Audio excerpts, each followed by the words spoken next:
Ethan sat alone in his giant mansion, staring at the empty plate in front of him. Ever since his wife's accident, the house felt like a museum, silent, cold, and lifeless. His 6-year-old daughter, Lily, hadn't spoken a single word in over a year.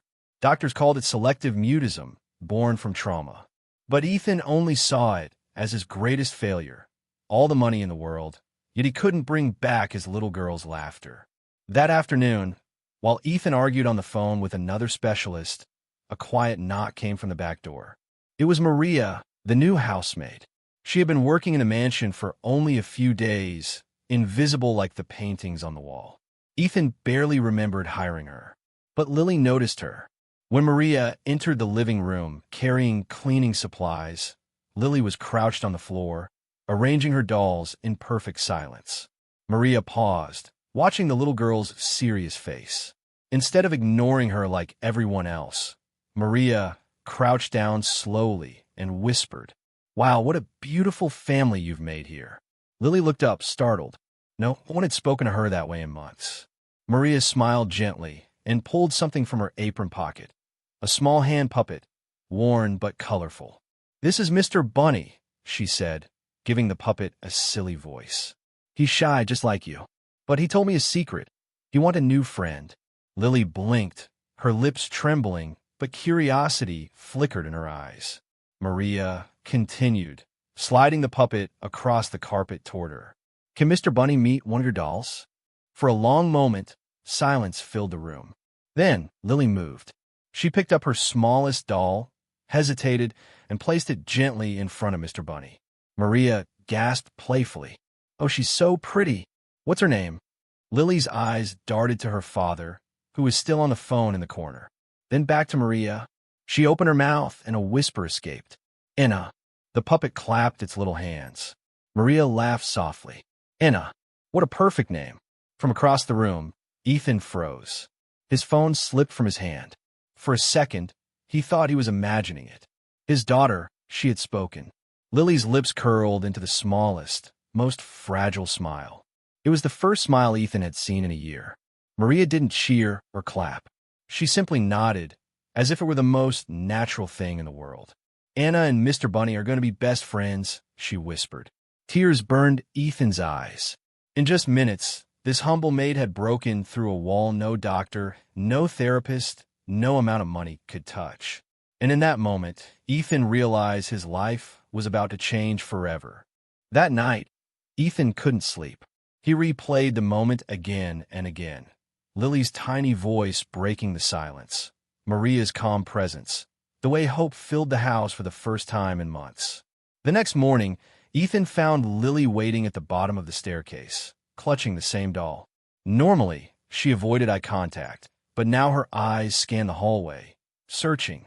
When Maria walked in, carrying a bucket and a broom, Lily's face lit up like sunlight breaking through clouds. Ethan's chest tightened. "She's waiting for her, not me." Maria noticed the girl immediately. "Good morning, Princessa," she said warmly, kneeling down. "And how is Anna today?"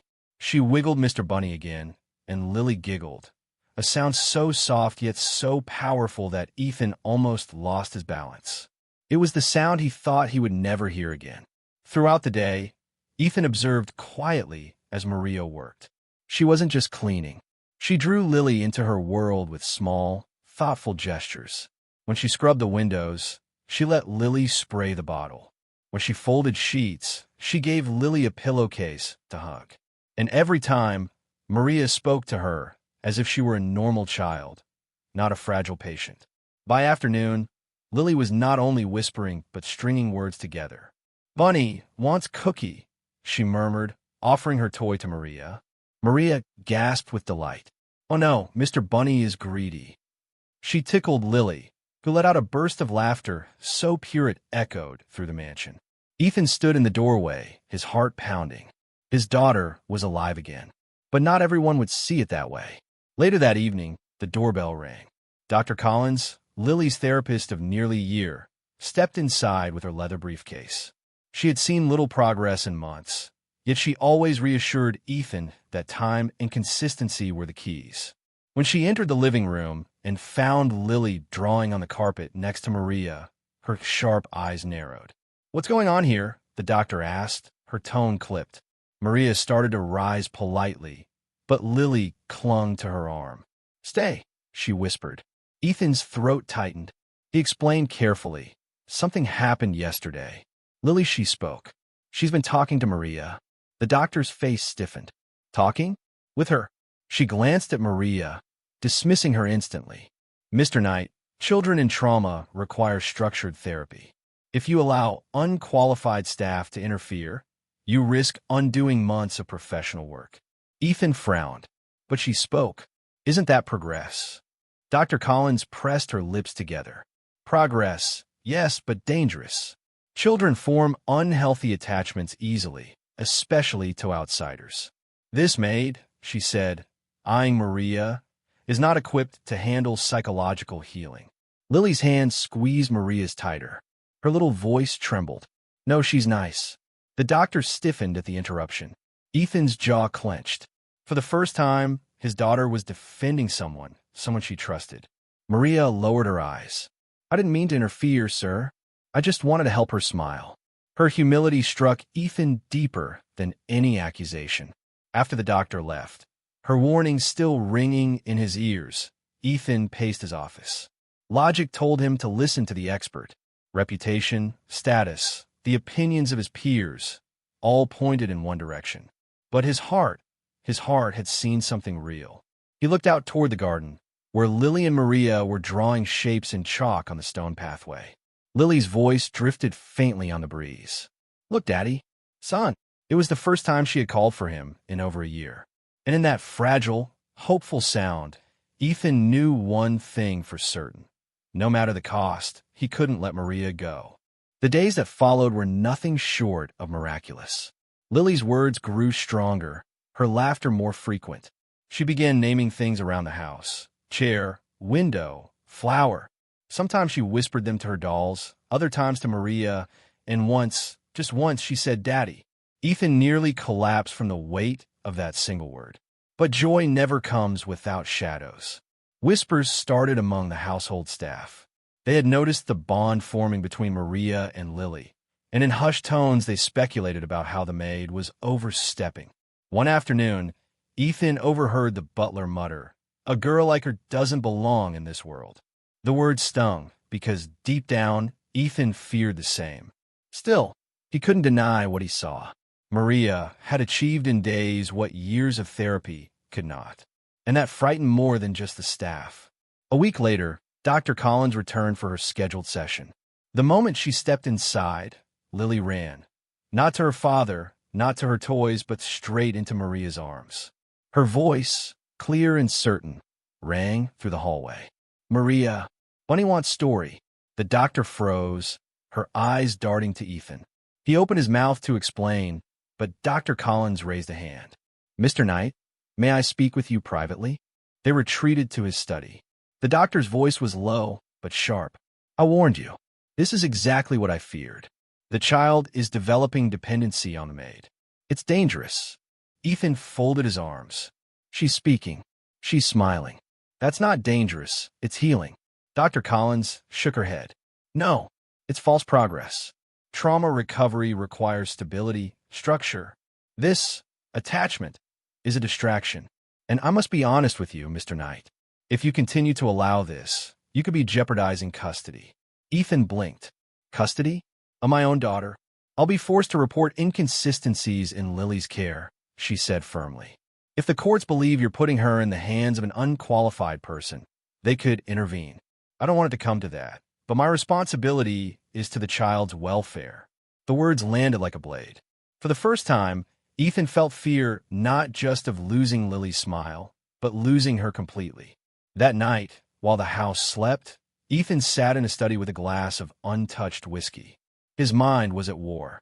Maria had given him back his daughter's voice, yet the doctor threatened to take her away because of it. Then a soft knock. The door creaked open. It was Maria, holding a folded blanket. "You left this in the garden," she whispered, placing it on the desk. She turned to leave, but Ethan stopped her. "Maria." His voice was rough. "Why are you doing this?" Why are you helping us like this? She hesitated, her fingers curling against the doorframe. Because I know what silence feels like, she said quietly. When I was a child, after my father left, I stopped speaking too. Everyone thought I was broken. But one teacher, she believed in me. She made me laugh again, and that saved me. Her eyes glistened in the dim light. I guess I just wanted to give Lily what was once given to me. Ethan's throat tightened. He wanted to thank her, to promise her safety, but all he could do was whisper, "You've given me back my daughter." Before she could reply, a voice cut through the hallway. It was Dr. Collins, speaking sharply on her phone just outside the study door. Ethan and Maria exchanged a glance, then listened in silence. "Yes, I'm certain," the doctor was saying. "The maid has too much influence. If necessary, I'll escalate this. Diego Knight is vulnerable, and I can't allow a servant to manipulate the situation further." Maria flinched at the word servant. Ethan's jaw hardened. Something deeper was at play here. Not just concern for Lily, but something sharper, darker. As Maria slipped back into the shadows of the corridor, Ethan sat frozen in his chair. For the first time, he realized the truth. This wasn't just about his daughter's recovery. It was a battle for control. And if he wasn't careful, he could lose not only Lily's voice, but Lily herself. The following morning, the mansion no longer felt like a sanctuary. It felt like a battlefield. Ethan woke to the sound of raised voices in the foyer.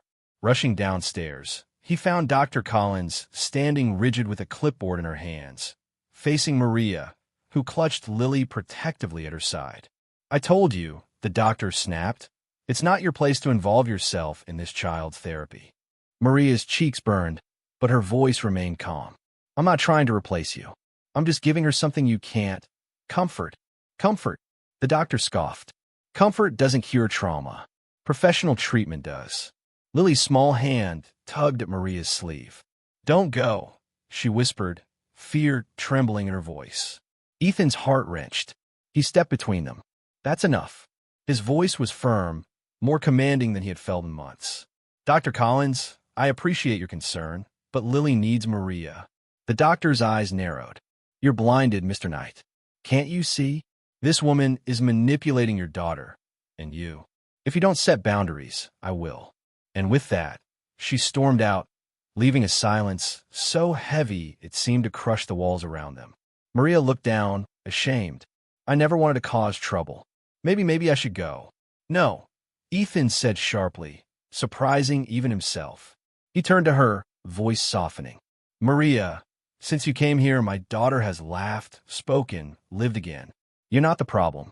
You're the reason she's healing." Maria's eyes glistened, but she nodded. Still, Ethan knew it wasn't over. That evening, as shadows stretched across the mansion, the phone rang. Ethan answered to a cold, unfamiliar voice. "Mr. Knight? This is Sandra Williams, Child Protective Services. We've received a report concerning your daughter's well-being. I'll need to schedule a home visit immediately." His blood ran cold. He didn't need to ask who had made the report. By the time he hung up, Maria stood in the doorway, pale. "They're going to take her away, aren't they?" she whispered. Ethan shook his head, forcing steadiness he didn't feel. "No, they'll see the truth. They'll see how happy Lily is with you." But even as he spoke, doubt gnawed at him. Truth didn't always win. People with power and credentials, like Dr. Collins, often controlled the narrative. The next day, Sandra arrived. A stern woman in her 50s, she carried a leather satchel and eyes that missed nothing. "Mr. Knight," she said, shaking his hand. "I'll need to observe the child in her daily environment." Maria stayed, close as Lily played with her dolls on the carpet. Sandra crouched beside her. "Hello, Lily. Who takes care of you here?" The little girl pointed shyly. "Daddy and Maria. And do you feel safe?" Sandra asked. Lily nodded. "She makes me smile. She makes me talk." Sandra scribbled notes. Then she asked the question Ethan had dreaded. "And the doctor?" "Dr. Collins."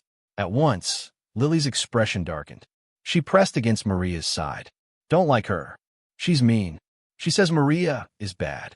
Sandra raised an eyebrow at Ethan, who clenched his fists behind his back. The visit dragged on for hours. Sandra inspected the house, checked Lily's room, asked about her meals, her sleep, her schooling. Finally, she closed her notebook. "I'll return in a week with my findings," she said coolly, then departed. As the door shut, Maria exhaled shakily. "Do you think she believed Lily?" Ethan stared at the staircase where his daughter had just disappeared with her dolls. "I don't know, but I can't sit back anymore. Collins has declared war." That night, Ethan made a decision. If Collins wanted to destroy Maria's credibility, then he would uncover hers. He called an old friend, a lawyer known for digging up hidden truths.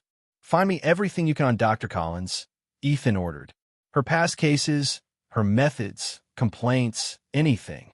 Days passed with tension hanging in the air like a storm. In those days, Lily blossomed even more. She began telling full stories to Maria, acting them out with her dolls. She sang softly while brushing her hair. Once, she even ran to Ethan and said clearly, "I love you, Daddy." It should have been the happiest week of his life. Instead, fear twisted every smile because he knew at any moment it could all be ripped away. Finally, the lawyer called back. His voice was grim but steady. "Ethan, you were right to suspect her. Collins has a history. Multiple families have accused her of overstepping, turning parents against one another, prolonging treatments unnecessarily. One father even lost custody after her testimony. He claimed she manipulated evidence." Ethan's pulse quickened. "Can you prove it?" "I have statements, documents, even a recorded complaint. If you're willing to fight, you can expose her." Ethan's gaze drifted to the garden, where Maria twirled with Lily, both laughing under the fading light. He clenched his jaw. "Yes," he said firmly, "I'm ready to fight." But what Ethan didn't realize was that Collins, too, was preparing her own strike. And the battle for Lily's future was about to reach its breaking point. The storm broke sooner than Ethan expected. 2 days later, Dr. Collins appeared at the mansion unannounced, her expression sharp and triumphant. Behind her stood Sandra, the social worker, holding a folder in her hands. "I have new evidence," Collins declared, her voice echoing through the hall.